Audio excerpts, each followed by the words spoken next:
This is the What's Next Teacher Podcast with your host, Dr. Julie Warner.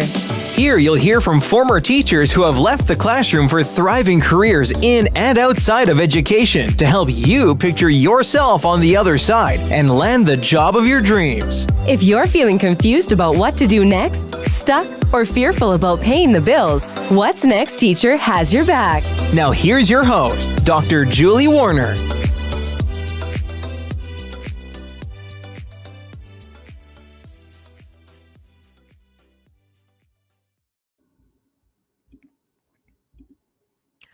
Hey, everybody.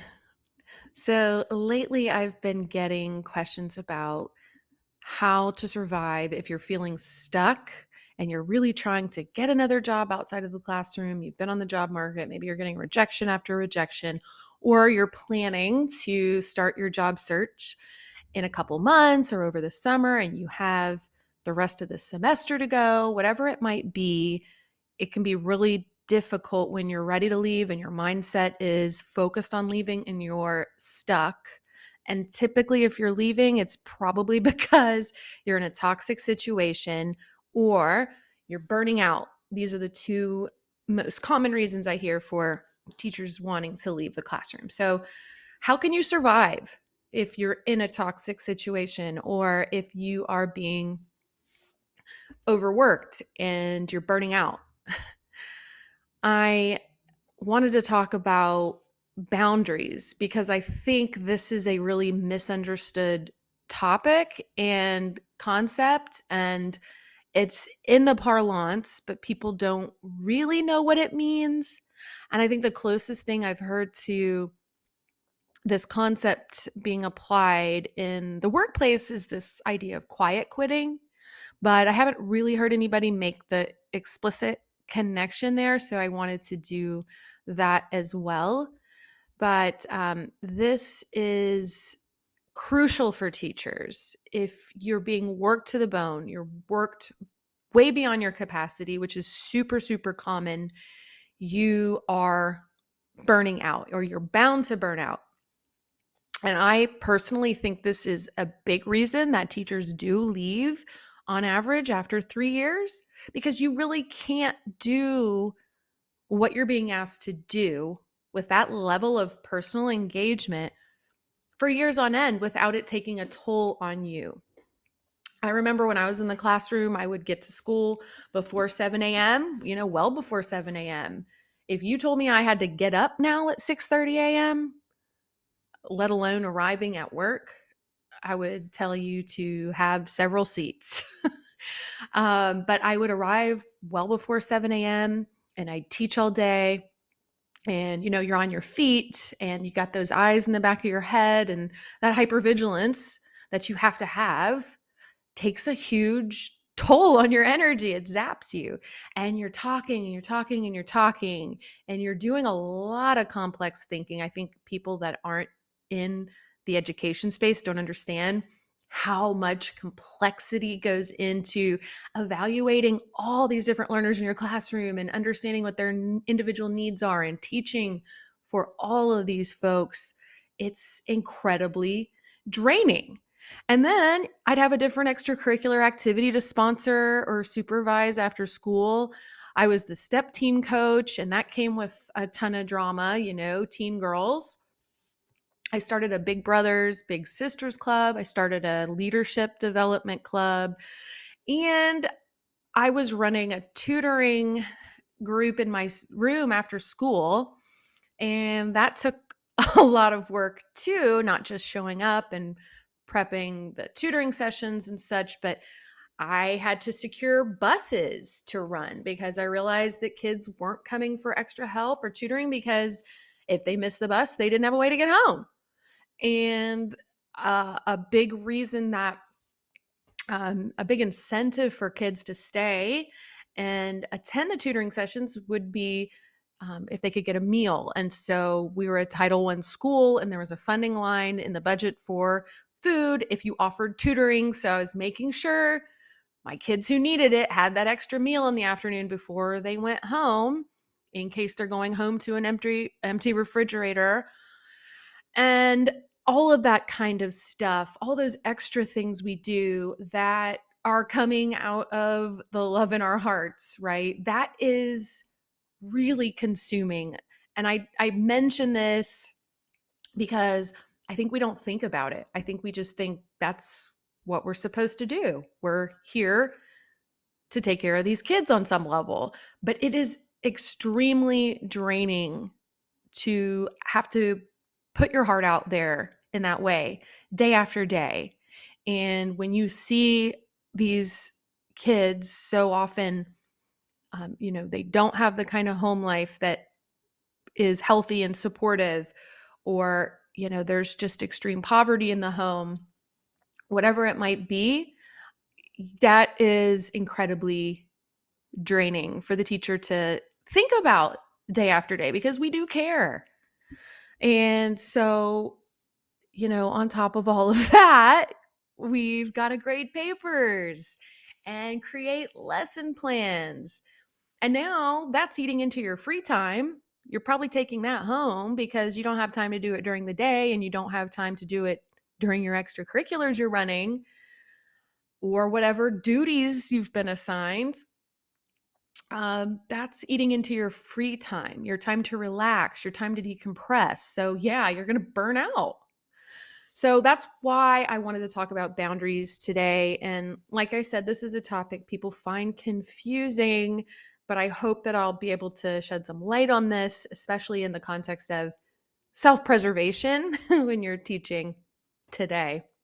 I know and acknowledge that so many of you have a much tougher situation that you're dealing with than I ever had, given all of the demands on teachers, I think, which have escalated post-COVID. But anyway, so what are boundaries?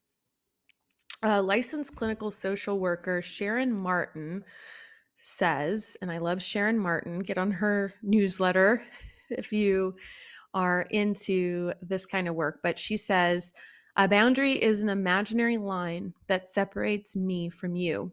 It separates your physical space, your feelings, your needs, and your responsibilities from others. Your boundaries also tell other people how they can treat you and what's acceptable and what isn't. Without boundaries, people can take advantage of you because you haven't set limits about how you expect to be treated. So, I remember when I was in my, first couple years of teaching, and I was being asked to do this and that. And side note, I think that they realize that new teachers are easier to exploit, and that's why we get asked to do so much. And if it's your first job out of college, I remember I didn't think I had the right to say no. My boss is asking me to do something, I better say yes. I did not even know I had any right to refuse. Naivete, right? But I remember being asked to do all these things after school, and then I look over and my male counterpart, this older white guy, he was out of there by the time that hit the last bell rang. His last class left, he was out. And I remember being perplexed by that. And how did he get away with that, right? Well, he got away with it because he just did it. He set those expectations. Is that fair? No, it's not. And it stuck out to me as not fair back then. But that is how it works. I remember sitting, I was facilitating a panel discussion a few years ago with some really high-powered female lobbyists in the education space. And I was asking them about their best advice for new people in government relations. And what one of the panelists said, it really stuck with me, is whenever you get a new job, think about how precious that is in terms of setting expectations. Do not start a new job and answer emails at nighttime, because then people think that they can email you at nighttime. Don't take on extra stuff above and beyond, because they'll just keep piling it on you. Protect your time. Tell people that you have X, Y, and Z responsibilities. it's your time. You're allowed to do that. And that's just the way it works. Those people that have more stringent boundaries are going to be exploited less. So, anyway, a really surface level look at that definition from Sharon Martin might have you thinking, okay, I'm going to set some boundaries. So that means I'm going to march in my principal's office on Monday and I'm telling her I'm not staying anymore after 3 p.m. or I refuse to coach sports, or I'm no longer doing this bus duty before school where I have to stand outside in the cold for 1 hour and I'm having to get there at 6 a.m., whatever it might be. Ridiculous. Okay. Hire somebody to do that. That's not a teacher's job, but I digress. So anyway, I support that. I support you marching in and saying, I'm not doing this anymore, but it's not quite what boundaries are all about. Boundaries are usually discussed rather abstractly, and I think that's where a lot of the confusion comes in. So let's put some examples out there. Let's say we've got Chucky and Megan. I don't know where I get these names. Chucky and Megan are sitting at a table and they're eating lunch, right? And Megan is slurping her soup. And after every bite of soup, she goes, mm. I used to have a coworker who did this. I worked in a cubicle farm for a little while, and you could hear everyone else eating and drinking, which is like my personal nightmare. And this guy would drink a Coke every day, and after every sip of Coke, he was like, I guess he was really enjoying it. And I'm glad he was enjoying it, but that got to me. Anyway, with the superficial understanding of boundaries, you might think, well, Chucky needs to set a boundary with Megan. He needs to say, dude, I'm not going to put up with you slurping your soup and going, anymore. But that's not quite it, right? Because if you're looking back at Sharon's definition, boundaries separate your physical space, your feelings, your needs, and your responsibilities from others. So that means you eat your soup the way you feel is best, and you let Megan, who's a separate entity from you, who you do not control, because boundaries, you let her do her thing. So then what do? Do you just have to suffer through the annoying way that Megan's eating? No. If Chucky wants to set a boundary, he has to acknowledge his autonomy and his choice in the matter, because that's what this is all about, right? You're in charge of you, Megan's in charge of Megan. So he has the option to not be there while Megan's slurping her soup and going, And Megan, as an autonomous human being that Chucky can't control, she has the right to eat her soup the way she wants to. So he could tell her his preference. But notice that I said preference. But he doesn't have the right or option to control her if he has good boundaries. Because with good boundaries, you don't try to control other people. You can express your preference, but you're not trying to control them. You let them do what they're going to do. And this is the key, and you do what you need to do for you. Now, that's not to say you can't express your preference and tell Megan, this is bothering you. You can and you should let people know, because a lot of times people don't even know they're doing something that you don't like or that's hurting you. They might think you're okay with it. And so a lot can be resolved just through a conversation. But if they don't honor that, if they don't honor your preferences, you have to accept it, because you aren't responsible for other people and what they do. So Chucky might have to eat lunch elsewhere, or Chucky might have to put in headphones and watch reruns of Jersey Shore while he's eating lunch or whatever. You just have to figure it out. It's not your place. And I get why this is tricky, especially for teachers. And I'll get personal here. I'm the oldest of 4 kids, and I was a parentified child. Have you heard this term? So it's like this. My parents both work full time. So my mom relied on me to do a lot of what she would have been doing had she been home and able to do it. So I was a little kid and I was cleaning and I was cooking and I was expected to keep my siblings in line. 4 kids, right? So I got 3 siblings I'm trying to watch, and I'm a kid myself, and I'm cooking dinner, and I'm um, cleaning the house, right? Now, God bless my mom, but this is not good because it creates a parent-child relationship among siblings instead of a sibling relationship, and that screwed up my boundaries early on. I was made responsible for the actions of my siblings. So if they would do something bad, I would get in trouble. You see how that'll conflate your sense of your other, your sibling, and you. And so they'd get in trouble, and I was supposed to fix it or clean it up. So once again, that's going to cause a person to have weak boundaries. You don't understand what your responsibilities are versus someone else. And I thought for a long time that I was responsible for other people's actions, and that was tacitly communicated that I was responsible for my parents' feelings. My mom needs to be able to come home at the end of the day and come home to a clean house and have the dinner ready. And she needs peace of mind that her kids aren't burning the house down. That means at the end of the day, I'm responsible for my parents' responsibilities and for their feelings.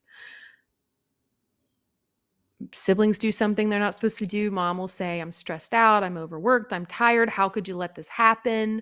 And then I'd get in trouble. So that creates this unconscious thought, right? That I'm responsible for whether mom is happy or sad. I'm responsible for the actions of my siblings. It's bad boundaries. It creates a person with bad boundaries. So, in addition to having this understanding that you're only responsible for you, and that's the basis of this whole boundaries thing, healthy emotional boundaries means that you value your own feelings and needs, and you're not responsible for how others feel or behave. So boundaries allow you to let go of worrying about how others feel, and it places, conversely, accountability square with the individual. And boundaries also keep you from overextending yourself. You can't take on every project. You can't work every day until 8 p.m. at the school or be on every committee that you're asked to join, right? Boundaries mean that you say no to things that don't align with your priorities. So we understand that the principal has his or her own priorities, but we matter as well. And we have our own priorities. So that means if my mom has a bunch of kids and she can't be home to do what she needs to do, and they do what kids do, and then she feels some type of way about it, that's not my fault. As a kid, though, that's tough because you're stuck there. It's not like I could say, I quit this shitty job. No, I was stuck there. But now we're adults and we aren't stuck playing and living by these skewed rules. Hey guys, just a quick note to tell you about something new over at whatsnextteacher.com. It's a quiz. It's a quiz to help you determine whether or not it's really time for you to leave the classroom. Being a teacher can be incredibly rewarding. There's no question about that, but it can also be incredibly challenging. Just ask anyone that's teaching right now. One of the top questions that I get from listeners is whether or not they should leave the classroom. Many are afraid of making a mistake and regretting leaving this career they once loved so much, and they also worry about losing their teaching license, which can be a significant barrier to re-entering the profession. I get it. I still keep my teaching certification current, even though I know I'll never go back to teaching. It's just a mental thing. But that's why we created a quiz that can help you determine whether or not it's time to leave teaching. This quiz is designed to help you evaluate your current situation and your feelings and determine if it's time to move on. By answering a series of questions, you'll be able to gain the insight you need to determine whether or not it's time to make a change. Go to whatsnextteacher.com/quiz to take the 2-minute quiz, and then shoot me a note and let me know if your results resonated. We can choose to live in a healthier way. So I know it's hard to say no to your assistant principal or your principal or your department chair, or whoever's pressuring you to be the football fairy or the parking lot enforcement society or whatever you're being asked to do that's above and beyond your contract hours. And a good way to start with this boundary setting, guys, is looking at your contract. What am I legally obligated to do? And don't do anything else beyond that, right? That's the initial boundary setting, level setting that I think you should be doing. And the more you say no to protect yourself, the more you say no to things that don't align with your priorities, the easier this gets. You have to feel the fear and do it anyway. I did not like saying no. Now I'm kind of drunk on no. I'm kind of like I like to say no because it feels good to protect myself. Standing up for myself feels good. I feel like I have somebody on my side, me. But initially I had a really hard time. I would have never said no, especially to my principal. But now knowing what I know, yes, say no. If you're scared to do it, feel the fear and do it anyway. I found with almost all hard things in life, actually, exposure is the cure. So expose yourself to those tough feelings that come up when you say no, if this is hard for you. And another piece of the puzzle, I said you want to say yes to things that align with your priorities. So the other piece of the puzzle here is figuring out what your priorities are. Maybe it's that you want to take on extra stuff that helps you build skills for your resume to get the hell out of that job. If that's the case and you want to say yes, say yes. But you have to be really clear on what your personal priorities are before you can ever put these boundaries in place. So, say, no, I'm not going to stay at school until 10 p.m. tonight, or whatever crazy thing they're asking you to do. And like I said, from my vantage point now, let me tell you, it's all crazy because outside of the school environment, it's illegal to try to coerce people to work beyond the hours they're legally obligated to work without extra pay. And that extra $100 or whatever they're trying to throw at people for, hours and hours and hours and hours and hours of their time and energy, it ain't worth it. And, hell, even if you're getting paid or they offer you money and you're good with the money, if it's not a hell yes from you, it needs to be a no. So you've got to evaluate based on your priorities, your personal goals. You're already giving of yourself as a teacher probably way more than you have to give. And it's an incredibly demanding job. And then on top of that, it's so effing personally demanding, emotionally draining. So seeing kids who don't have a safe home to return to when the bell rings or that they're hungry, that stuff takes so much of your emotional energy. And you want to think about ways to protect that. Maybe it's just that you take on one thing, like securing buses for kids after school or securing food. Really think about how much you can do. And I think this will be an unpopular opinion, but I also think that you can't care more than the parents. I think we can, especially in these Title I schools, I think we can tend to get this kind of savior complex going on. And I get why we want to save these innocent kids, but it's not your responsibility. And remember, boundaries are all about what is your responsibility at the end of the day. And I know teachers aren't going to forego taking care of their kids in the class, but if you think about it through that lens and say, okay, I acknowledge that all this extra stuff I'm doing is really, really draining. Where can I cut back on this? Because at the end of the day, it's not my responsibility. You can't care more than the parents. It'll drive you crazy. You'll lose yourself. You will burn out. So start saying no to stuff. Start building that muscle, that tolerance for hearing yourself say no and hearing the reaction, because that's what we're scared of, right? It's not the saying no that we're afraid of. It's disappointing somebody else. It's having to endure whatever their reaction is going to be. And they're going to lay it on thick. These school leaders need people to do these duties and run these clubs because they don't budget for this stuff. They just say, we're going to exploit our teachers to do it.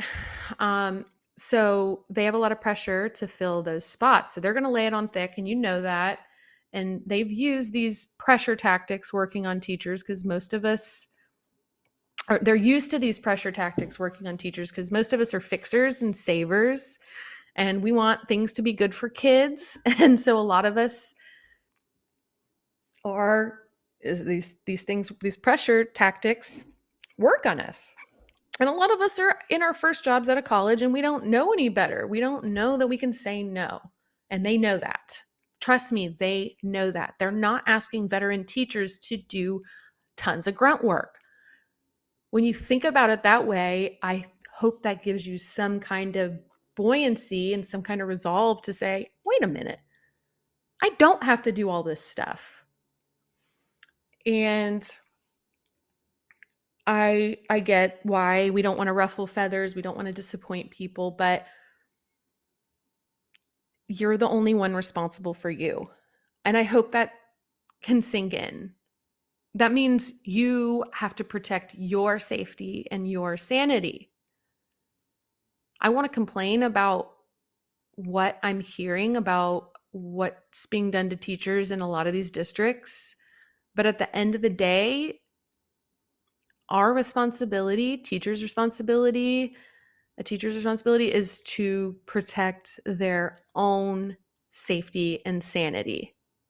Protect your own physical health, protect your own mental health, protect your own emotional health. No one else is going to do that for you. There's not going to be a time when school district leaders are going to stand up and say, we need to do more for our teachers. It's just not going to happen. We haven't seen this in decades upon decades upon decades. In fact, it's getting worse, the public reception of teachers. So whoever hears no from you has to deal with their own feelings and what no means for them. Does this make sense? So with strong boundaries, you are responsible for you and protecting yourself. And then you are not responsible for the feelings of the person that's hearing no from you.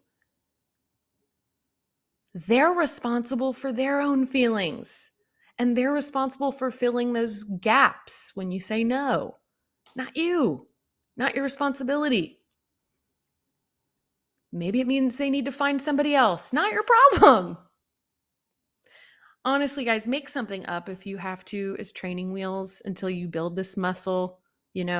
I've got a new responsibility after school. I can't do this anymore.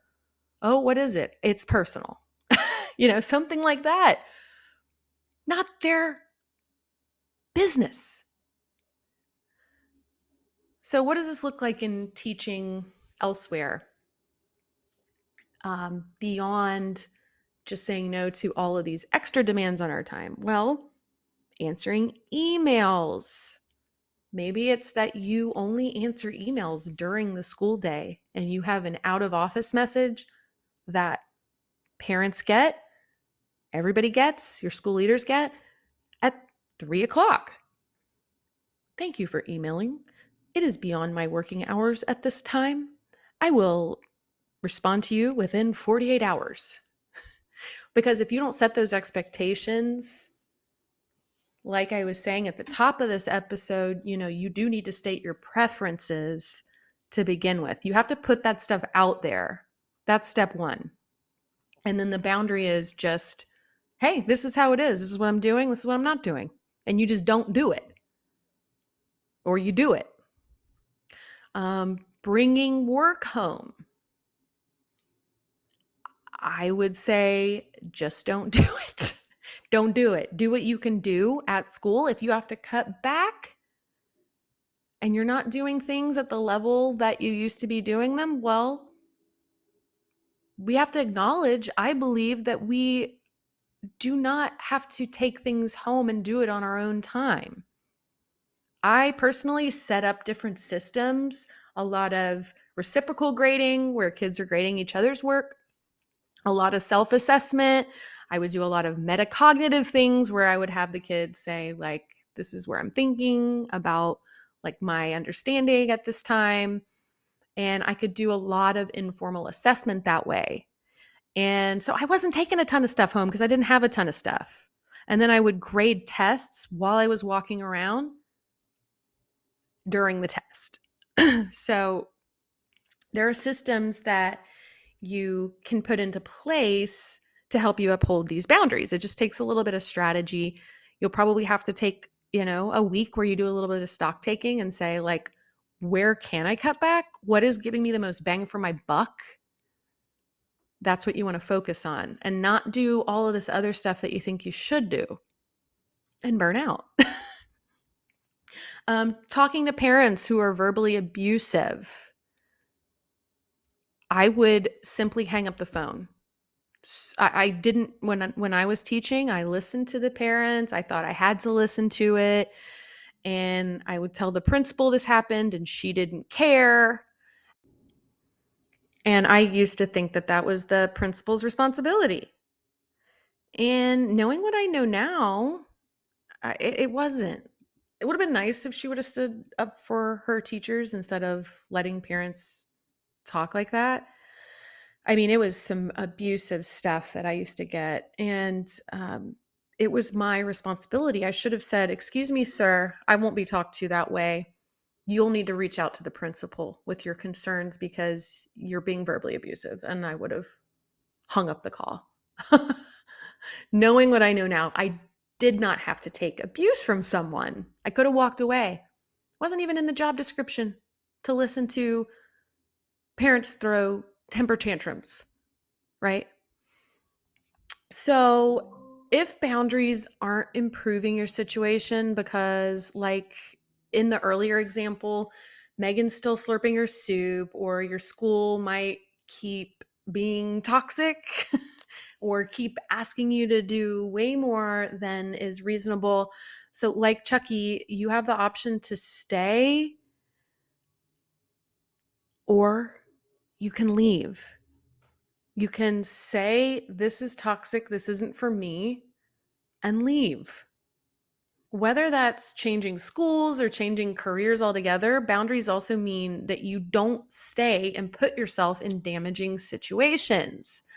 Because remember, you are taking care of you, right? And I think boundaries work kind of like a snowball running down a hill. And I think this is really the beautiful thing about this. I think that if you have weak or non-existent boundaries, it's going to keep you stuck in shitty situation after shitty situation because life is just kind of happening to you, right? You aren't in control without boundaries. But once you stop having tolerance for stuff that doesn't feel good or isn't in alignment with your goals and your wants and your needs, and you keep holding those boundaries, that forces you to get in touch with you and what you want and what you need and who you are at your core. And then you stop accepting less than what you deserve, and you stop accepting what's not good for you. So many of us are running from thing to thing. There's a fire to put out over here, one to put out over there. I mean, that's the whole impetus for this episode, right? We just don't have time and energy. And we don't have time and energy to tap in and say, how do I feel about that? What do I need? Right? Boundaries force you to do that. And that is one of the most loving things that you can do for yourself, is to ask yourself those types of questions and then stand up for yourself, have your own back. And every part of your life starts getting better when you do this. Every part of your life starts getting better because of that awareness. And also because you're advocating for yourself, not always vocally, but with your actions, certainly.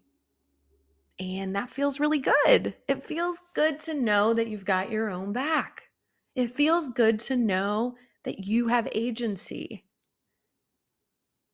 And you stop putting yourself in harm's way. Point blank, period. With strong boundaries, you stop putting yourself in harm's way. And that feels good. So I hope that this has been useful if you're really struggling right now. The key takeaways really are, number one, get in touch with your priorities. What are your goals? What are your wants? What are your needs? Because you can't have boundaries. You can't choose things that are in alignment with your goals unless you know what your goals are. So what do you need? That's number one. You need to tap into that and get really clear on it. And then number two, figure out what you're contractually obligated to do. Pull up that teaching contract. I don't think I ever read mine. I don't think I ever read that thing. If I knew then what I know now. But go to that contract, see what you're legally obligated to do. What are you contractually obligated to do? And don't do anything else. Make up stupid excuses. Make up opaque excuses. Doesn't matter. Just don't do more than you're contracted to do unless that stuff's aligning with your priorities. So I hope this has been helpful. Next week, we're going to have Sharon Martin on the pod, and I'm really excited about that. She is going to talk more about boundaries. I want to hear the expert perspective. So that's going to be awesome. Until then.